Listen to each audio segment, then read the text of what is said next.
আসসালামু আলাইকুম ওয়া রাহমাতুল্লাহ। সবাই সুস্থ আছেন, ভালো আছেন। সৃষ্টিকর্তা আমাদের সবাইকে সুস্থ রাখছে। সবাই শুকরিয়া আদায় করি, আলহামদুলিল্লাহ। তো বন্ধুরা, আপনারা যারা নারী বশীকরণ করতে চাচ্ছেন, বিবাহিত অথবা অবিবাহিত নারী, কোনো আশরাফুল মাখলুকাতকে যদি আপনারা বশীকরণ করতে চান, সৃষ্টির সেরা জীব আশরাফুল মাখলুকাত, সেই জীবকে আপনারা বশীকরণ করতে পারবেন আপনারা এই নকশাটি দ্বারা। নকশাটি প্রয়োগ করার যে নিয়ম কানুন রয়েছে সেগুলো আপনাকে মানতে হবে এবং যথাযথ নিয়মে আপনাকে কাজ করতে হবে। এগুলো যদি একটিও আপনাদের ভুল হয় তাহলে আর কাজ করবে না। কাজ করার যে নিয়ম রয়েছে সেই নিয়ম মাফিক আপনারা কাজ করবেন। বিবাহিত অথবা অবিবাহিত নারী, যে কোনো নারীকে আপনারা বশ করতে পারবেন। আপনারা চাইলে নিজেরাই কাজ করতে পারবেন, অন্যকে দিয়ে কাজ করাতে হবে না। আপনারা চাইলে নিজেরাই কাজ করাতে পারবেন এবং নিজেই কাজ করতে পারবেন। তো প্রথমত আপনাদের যেটি করতে হবে, আপনাদের সংগ্রহ করতে হবে একটি কাগজ, জাফরান কালি।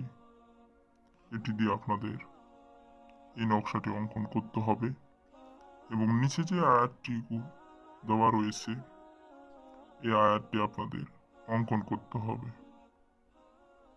পরিশেষে আবার আমি এরাই বলবো যে আপনারা যাকে বশীকরণ করবেন তার নাম লিখবেন নিচে, তার পিতামাতার নাম, তার জন্ম তারিখ। জন্ম তারিখ যদি না জানা থাকে সমস্যা নেই, উপর পাশে আপনার নাম, আপনার পিতামাতার নাম, আপনার জন্ম তারিখ। এখন আলোচ্য বিষয় হচ্ছে কিভাবে এই নকশাটি অঙ্কন করব, কোন সময়, কি বারে। সেটিও আমি আপনাদের এখন ধীরে ধীরে বলে দিব। আপনারা মনোযোগ সহকারে শুনুন। এই নকশাটি আপনারা অঙ্কন করবেন সোমবার দিন যায় রাত্রে। আজকে সোমবার রাত, আমি আপনাদের দিচ্ছি, আজকে রাতে আপনারা কাজ করবেন। যদি আপনি অঙ্কন করা জানেন সেই ক্ষেত্রে আপনি অঙ্কন করবেন, যদি না জানেন তাহলে কোনো হুজুরের থেকে অঙ্কন করে নেবেন।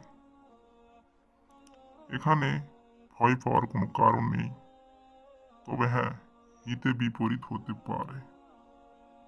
আপনি কাজটি করতে লাগে কোনো রকম কাজে ভুল করলেন, সেই জিনিসগুলো আপনাদের উপর আক্রমণ করতে পারে।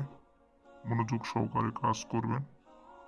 নকশাটি অঙ্কন করা হয়ে গেলে এই নকশাটি আপনি সমুদ্রে অথবা নদীতে নিক্ষেপ করবেন। সমুদ্রে অথবা নদীতে নিক্ষেপ করবেন। নিক্ষেপ করার আপনাকে 3 থেকে 7 দিন অপেক্ষা করতে হবে। ইনশাল্লাহ সেই কাঙ্ক্ষিত ব্যক্তি আপনার বসে আসবে। তো এই ছিল ভিডিও, আপনারা মনোযোগ সহকারে কাজ করবেন।